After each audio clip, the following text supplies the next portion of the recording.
Okay, and I'm back. Back to more gaming on the Ouya in 2026. Now, this game is probably one of my favorite pastimes, Dead Trigger. And I'm glad to see there are other versions of it that are uh, rather neat to explore. We're going to go back to the main quest and see how well that shit works.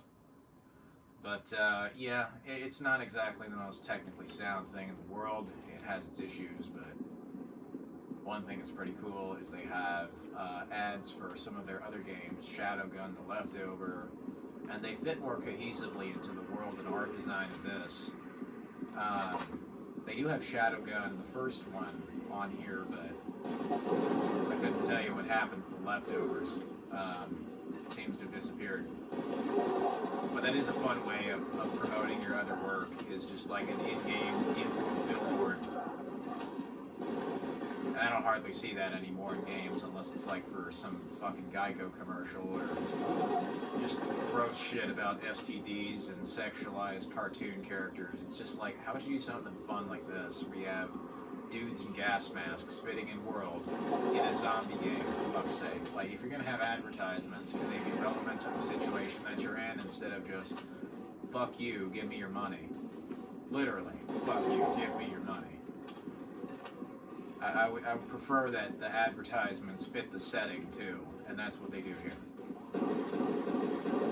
There we go, I got little fucking Bruce Willis there in his power armor. That's a fun game. The cool thing you can do is you can absolutely mass murder every zombie you see in the subway.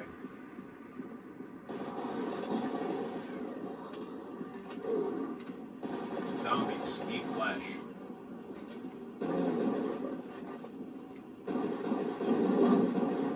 Boom, bitch.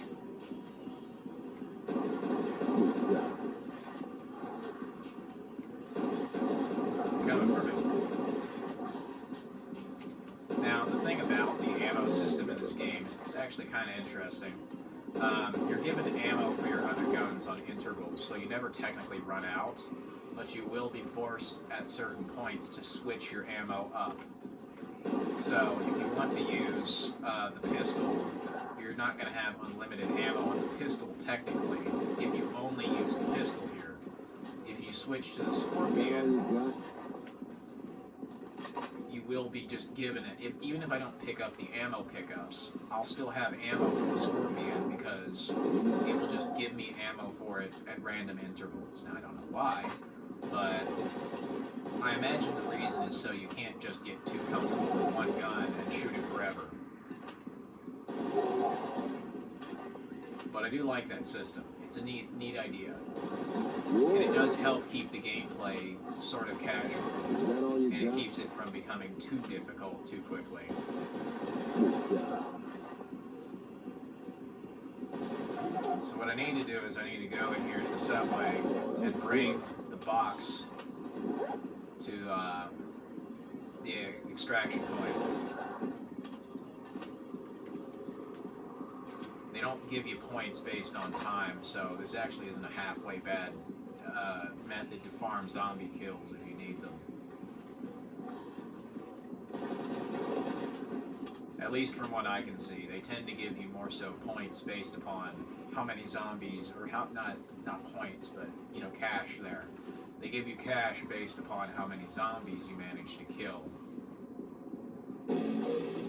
But for the sake of just moving along here, we're going to continue.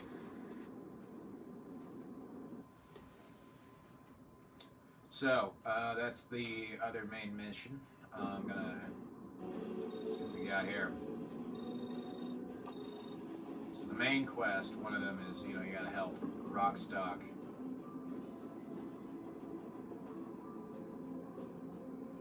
The storage unit. What else we got here?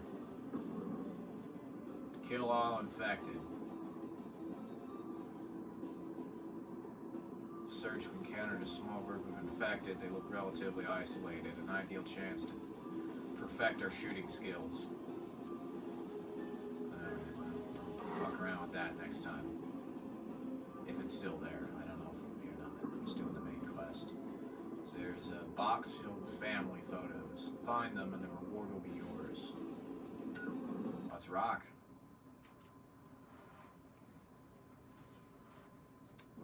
It is good to see that they do have full controller support for this game, you know, in case you actually wanted to play it without tiring out your thumbs. So the doors also seem to open in intervals, which is kind of neat.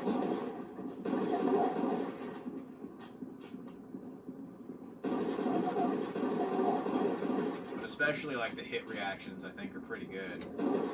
See, when I shoot him, he fell over because I shot him in the shoulder. It reacted appropriately. If I shoot him in that shoulder, he gets, you know, flinches that way. If I shoot him that way, he falls over with his left shoulder when I shot him in the right one. And then again. So if I shoot him in the left shoulder, he flinches in the left shoulder. If I shoot him in the right shoulder, and then he dies because it's a kill shot, he dies falling to his right side.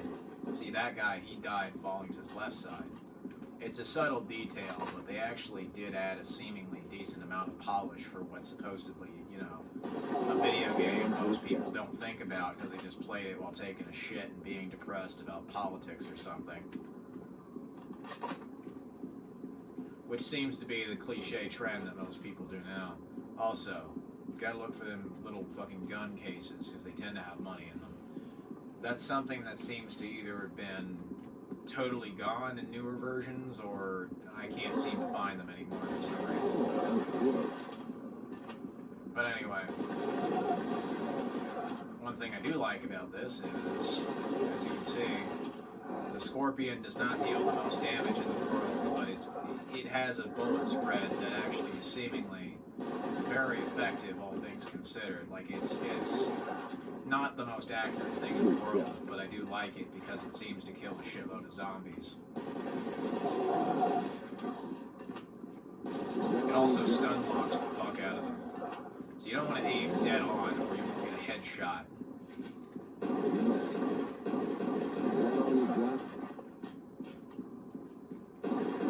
Headshots naturally deal more damage, as they tend to do in these first-person shooter games, so I'm going to head over here as soon as I possibly can, grab his Amazon package, and then get the fuck out. There's a bunch of zombies who are coming for me. So, in order to get more ammo from the Scorpion, what you do is you shoot the pistol. Now, I tend not to aim in because it's not like they're going to start shooting me all of a sudden. And all of a sudden, you see now I had 80 bullets, now I have like 120. Like I say, they give you ammo in intervals because they start to detect that you're using like your favorite gun or something. So to get you to switch out of it, they give your other gun ammo. And then make it so you run out of the other, you know, whatever weapon it may be.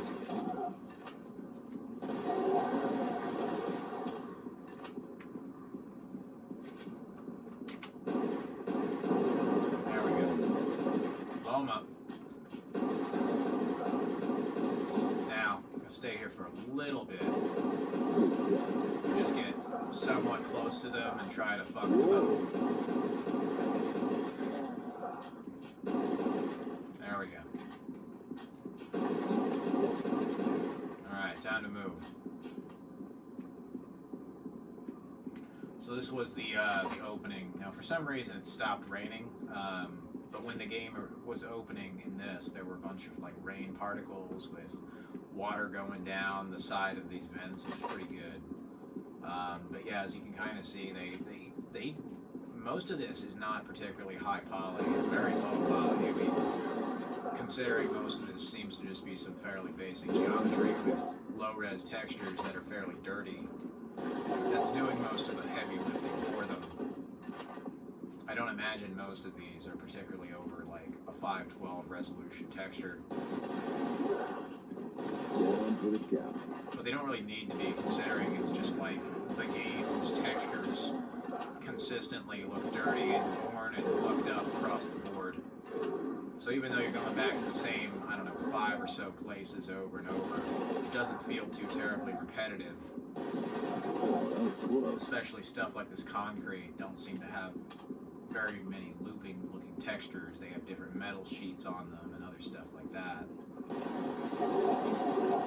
There we go, headshot. shot, 13 hits. You get more points if you get combos too. They incentivize you to play aggressively, and I like that.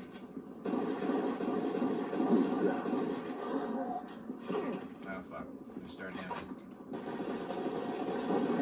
Boom, bitch. That's why I saved the barrel.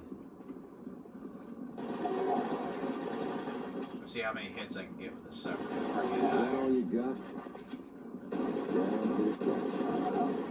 But yeah, they do give you enough good shit. That was close. And they also have like the halo system for movement, but I do like that they have the aim down sights so that you can be more accurate. I got like 76 hits. There we go. Awesome. Alright, time to roll. But yeah, pretty decent lighting. Unity's lighting and shading from a lot of games then did not have this kind of polish on a mobile device, but the mobile stuff to me was incredibly interesting because, and I think it was very innovative too, because you no longer needed a big box to hook up to your TV. You could just take it anywhere you want with you. That's a good improvement. I think that should be something that was normalized instead of hated. But you know, it was this brief but kind of interesting time where every company just thought mobile was going to be the next big thing. And it turned out, yeah, they were right, but they just gave up. They gave up right as soon as it started getting good. And you never see AAA companies really hardly put their shit on mobile anymore. It's mostly Chinese games or Russians or the occasional French dude or Brazilian guy with something like Combat Master, and then they'll do a PC port. So instead of making something that's like tailor-made for mobile, like Modern Combat, where they have you do Modern Combat 4, great example, where they make this Black Ops 2 clone for phones, and then every character is like interacting with touch screens in game with QuickTime events, trying to be a professional kind of game of the time with all this other cool stuff. Oh yeah, they send the spitting police officers. Eventually they have SWAT officers with armor, which is where I get the Bren for. They start escalating their shit.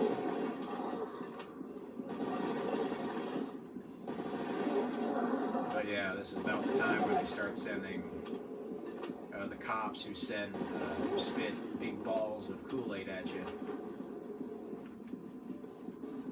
And what I have to do is I have to pace myself enough here where this guy doesn't shoot me with his meatballs. And I need to get the doors open by just basically, because the way it works, it doesn't seem to be like you kill the zombies to get the doors open. It's like you have to wait at some hidden timer, and then the metal door will open.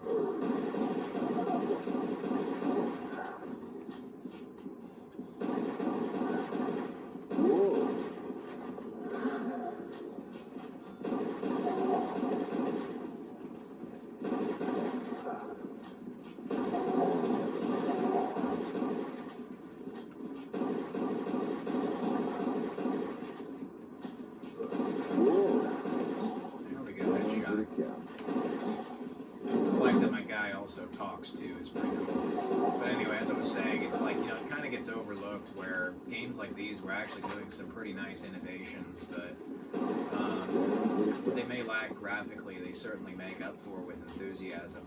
It kind of is like an early generation Xbox 360 game, but most people weren't interested in a lot of that because, well, they wanted all the new graphics on PlayStation 4 and Xbox One.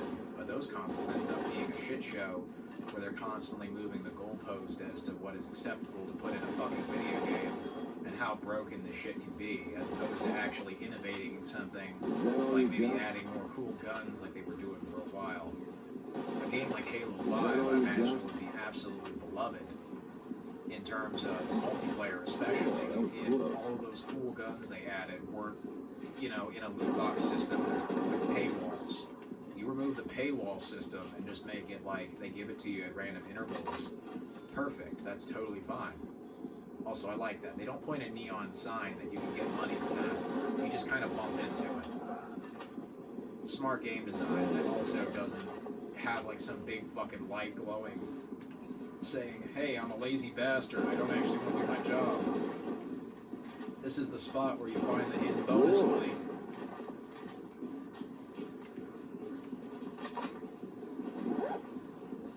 Now I need to go get this box to the extraction point. Collection point, anyway. Whoa. There we go. Whoa! And you have to remember the path you got. I do like they have a mini map as well. That's pretty handy. But yeah, this looks like an Xbox 360 game from like 2007, or a little bit reminds me of Dead Island. But yeah, very colorful. I think this is why I liked the zombie trend of that time, because most of the zombie games they were making were still pretty good, high quality experiences that had a decent amount of production value in them. Like, most of the textures here are low resolution, but it doesn't look bad because clearly the way that they have finagled the Unity engine to look good is mostly in the texture work there, where the textures all look really dirty. So as a result, since it all looks really dirty, it doesn't look unsightly. I mean, nowadays my biggest problem is how colorful shit looks, but it looks flat. It looks like something, you know, anime, great example. I can't get into anime because it's too distracting. The shit is flat, and since there's a lack of dirt, detail, or anything in most of the character models or most of the environments especially, it becomes hard to focus, especially as well as that when all the characters are really boring, really fucking annoying as shit. Like Alvin the Chipmunks, ain't nobody gonna fuck with you.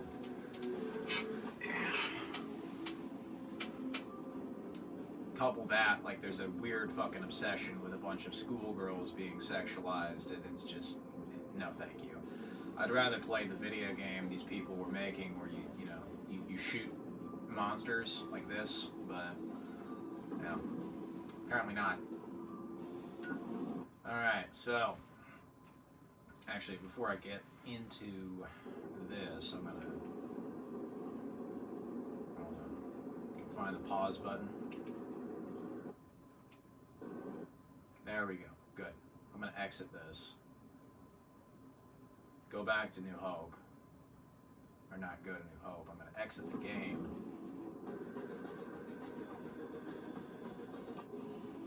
I do like that every menu, for the most part. That's another thing I liked about Dead Island, was every menu in here has like its own theme song, if you will. Not every menu in this has its own theme song, but most of them do.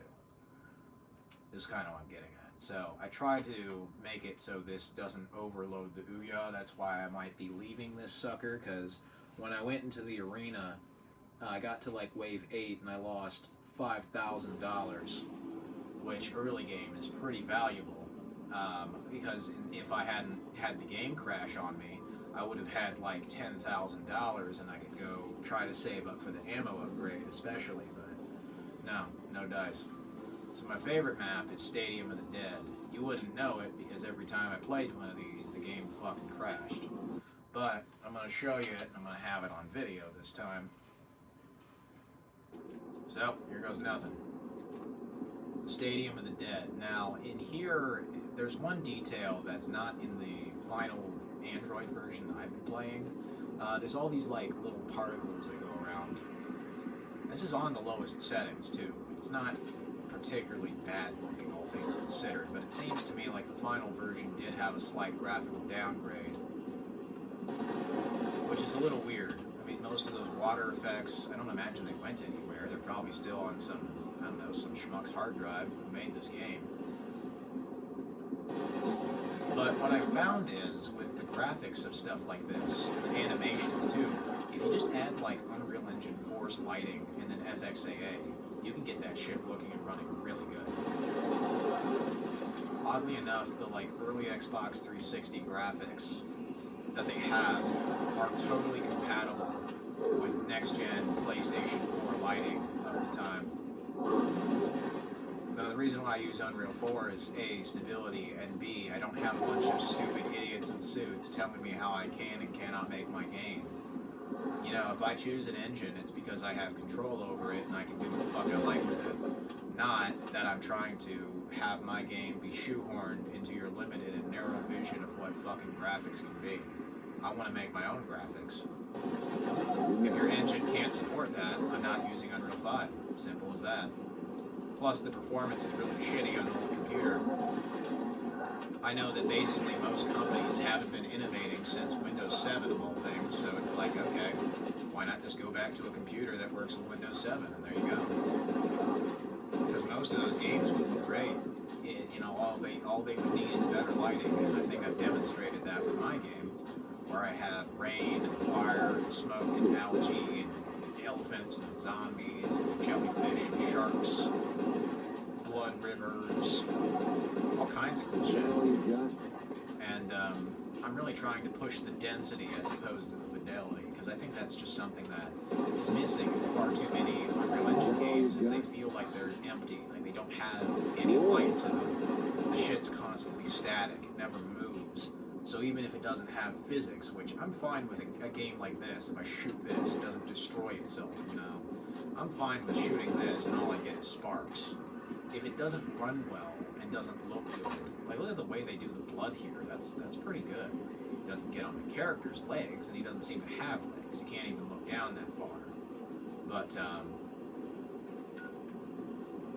I do like what they're going for here, and it really does show a nice level of visual polish, I think, especially. And that's the sort of thing I do like. I do appreciate good visuals. It's something that gets thrown under the bus because people go watch some pretentious anime or shit, or cartoon nonsense, but it's like, these are not mutually exclusive. You can enjoy something without having to put something else down. You know, it's like, okay, I'm sure this anime stuff would be good if you hadn't also, in the process, destroyed a bunch of resources I could use to make an Xbox 360 styled shooter game. I'm not exactly going to look at the one thing you might enjoy sometimes, and you have a weird obsession with.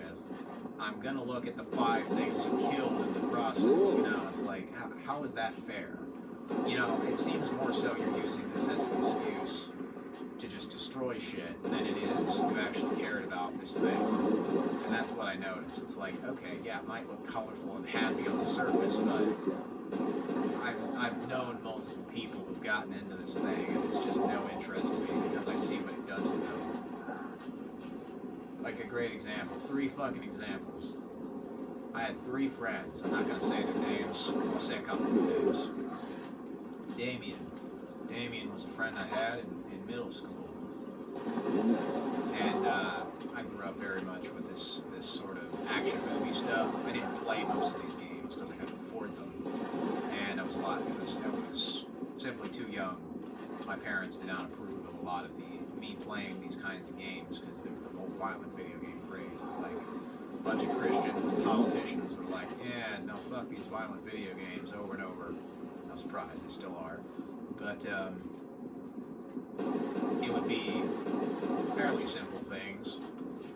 Like, you know, don't play games with blood and swearing. You can come back to them when you're older. Hey, I'm older now, so lucky me. But that's kind of where I came from. Most of my expectation of this stuff is like, it's complete, it works, it's fun, it's polished. You actually complete your game before you release it, instead of just doing some half-assed, slap together piece of shit that you want people to buy before you've even finished it, like an early access game. You know, that's also another thing. They don't call it early access, but that's what they are in practice. But anyway, I'm getting off topic. 3 people I knew who had gotten into this wonderful anime thing, and they one of them, Damien. So Damien, he got into this thing. It totally fucked with him, and I tend to notice it's like a trend of people who have bad social lives, bad habits, and all this other stuff. They get into it, and then it's like a gateway drug to a bunch of other shitty behavior. You separate the cartoon character avatar they have, because he changed as a person. We used to talk a lot about mobile games. Pixel Gun in particular was one of them. He played it as well. He also really liked Family Guy and YouTube Hoops. I wanted to get into Family Guy, but all of a sudden, the last time I see him, he gets into this thing called anime. he vanishes. He disappears entirely. I never see him again. Second kid, not going to say his name, a friend of mine, he used to say the most wonderful stories. We went to amusement parks together, had sleepovers. He was probably one of my closest friends when I was, I don't know, like 10 years old in middle school. And he mostly tells stories about gorillas, gangbangs, and other shit. And it was fucking hilarious. This dude was an absolute character. But he was also a troublemaker. He would constantly try to abuse loopholes and school policies and other shit.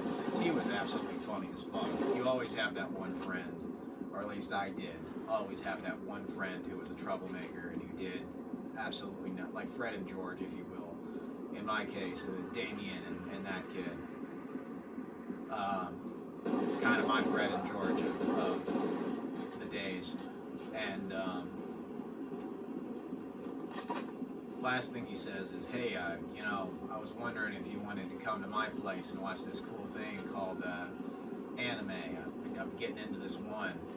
I don't remember the name of it, but it was some like medieval thing. And I say, yeah, sure. You wanna hang out next week? And he says, yeah. And so I make plans to hang out with him. Never happens. All of a sudden, he's gone. You don't even live in the same house anymore. Nobody remembers him. It's almost like he didn't exist. Some of my other friends, they don't even know what the hell I'm talking about. Well, 5th grade, this kid and I were friends, and I think nothing of it. Life goes on. I meet other friends. Shit happens. The most desperate hour, the 3rd kid. I'll get to him. But 12 years later, I hear he's killed 2 people. Yeah, 2nd kid. Terrible shit. He murdered 2 people in the morning, and the last time I'd ever seen him was very haunting. He said he'd go and watch anime, and what's the next thing I hear about him years after the fact, where he stopped ever talking to me. I never had any contacts, didn't have a phone, so I couldn't call him. Never had the ability to call him or contact him outside of school.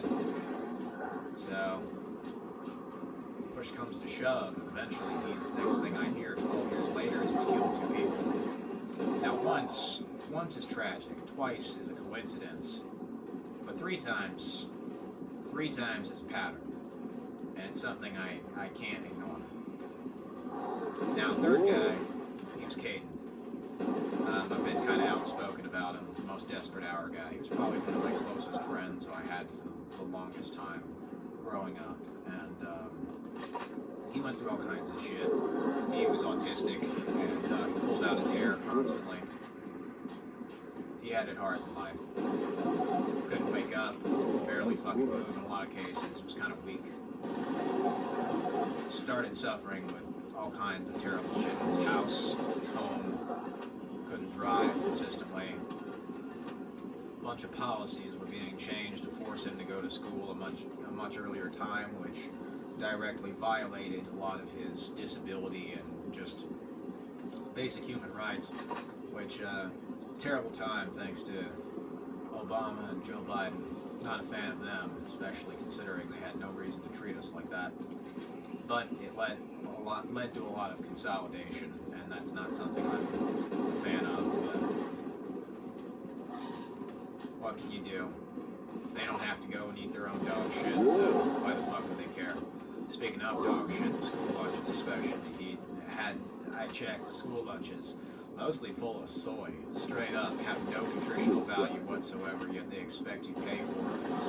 And they're totally not smuggling this money all, out of some maintenance fee or whatever, into the drugs that we keep smoking. But yeah, Cade, he had all kinds of wonderful issues, but we got along thanks to YouTube Poops. He was actually the person who got me into making YouTube. One of the first videos on the YouTube channel are actually remixes I made with him. We got into music. What started our friendship was actually a song called You Are Dead. Fitting. rather unfortunate because for the longest time I actually did think he was dead.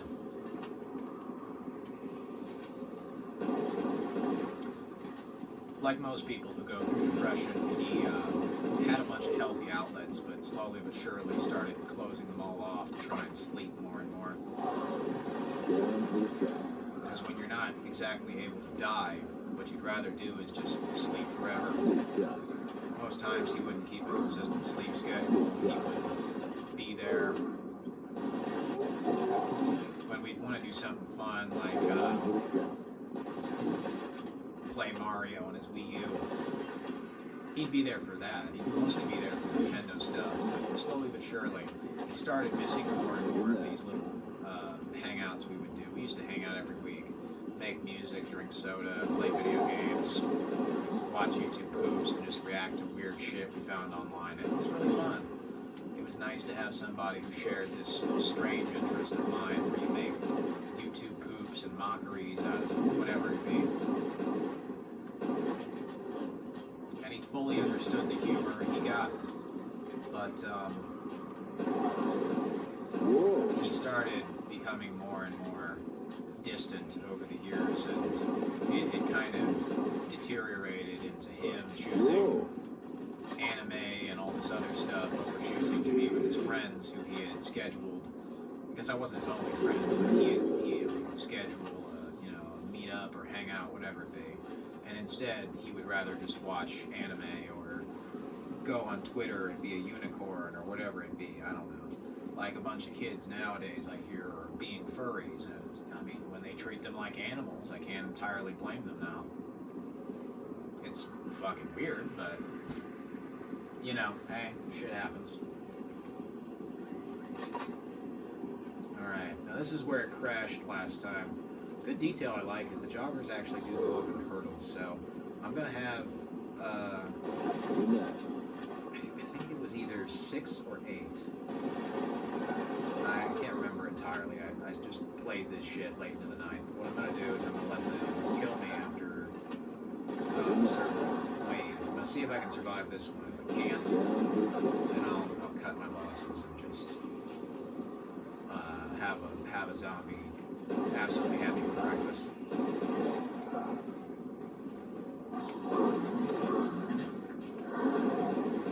But anyway, yeah, he started missing hangouts, he had to reschedule, he got too busy.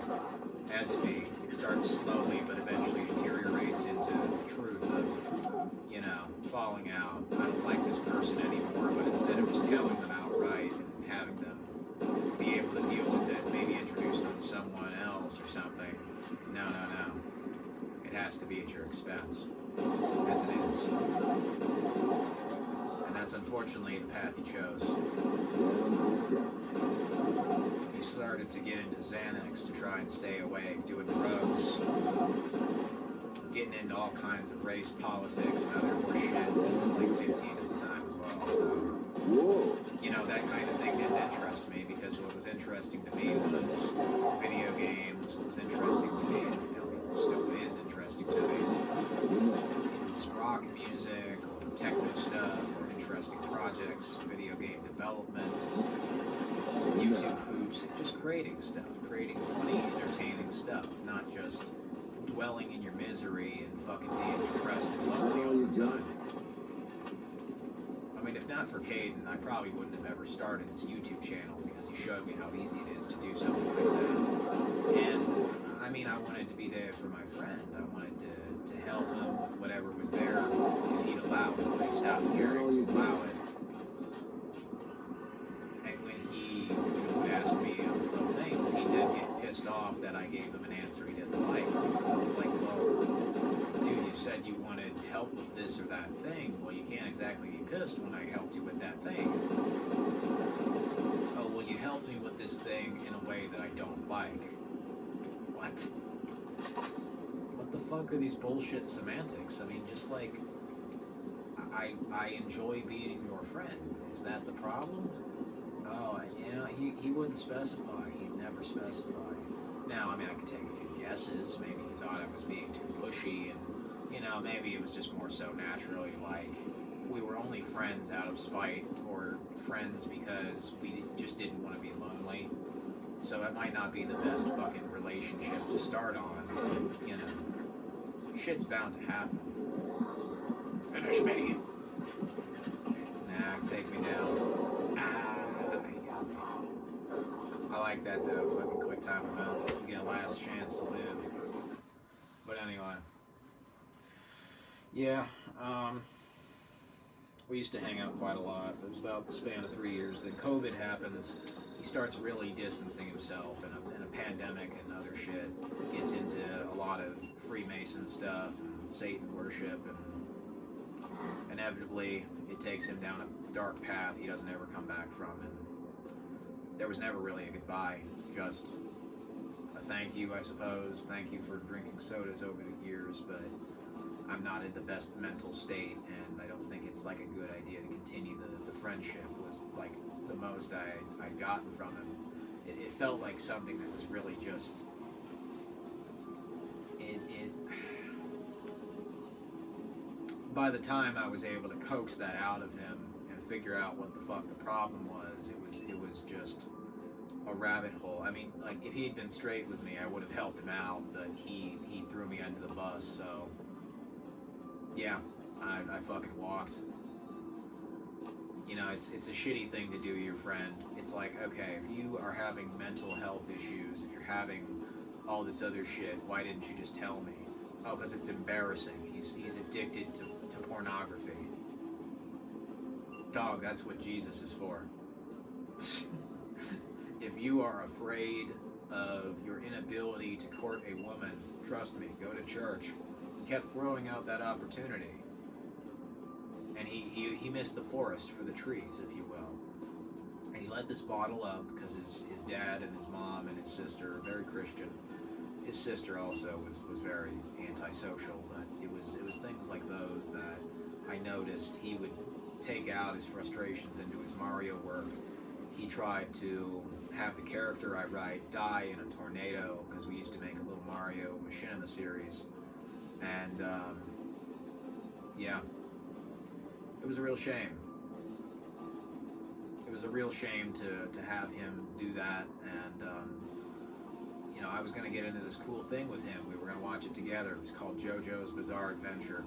We watched the first season. I didn't particularly like it, but I figured, oh, okay, well, maybe it's a fluke. I'll come back next week. We'll see what else we find. COVID-19 comes to our place, if you will, our places. We have to isolate, and he starts slowly but surely getting more and more sucked down to Wonderland, if you will, with anime, and it becomes an unhealthy cycle where he wants to kill himself, jump off a fucking bridge. He can't stay awake, so instead of having these resources that would be beneficial to him, he decides to self-isolate, hurt himself, hurt others around him, especially his sister, and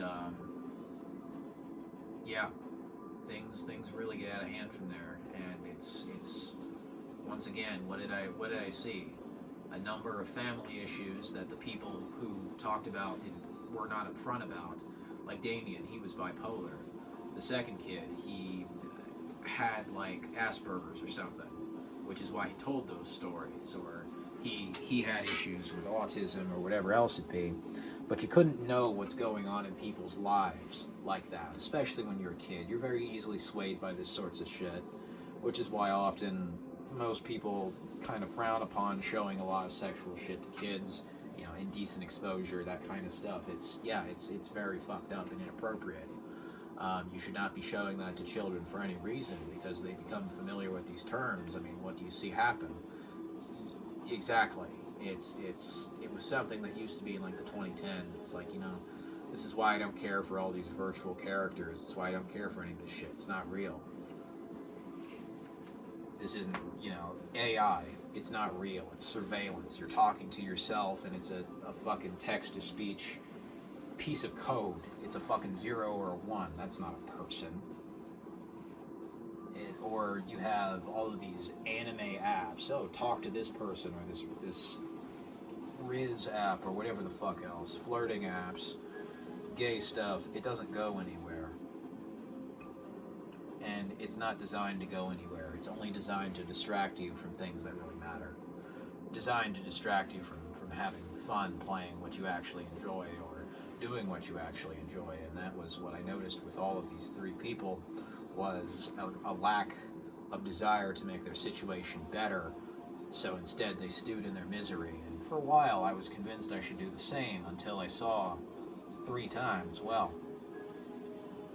how am I going to get out of this rut I'm in? Don't repeat the mistake. And there you go. I keep making videos. I keep just doing what I want for me. They always worried about some form of external validation, but I don't care if 0 people or 1 million fucking watch these videos. I'm doing them because I want to broadcast myself.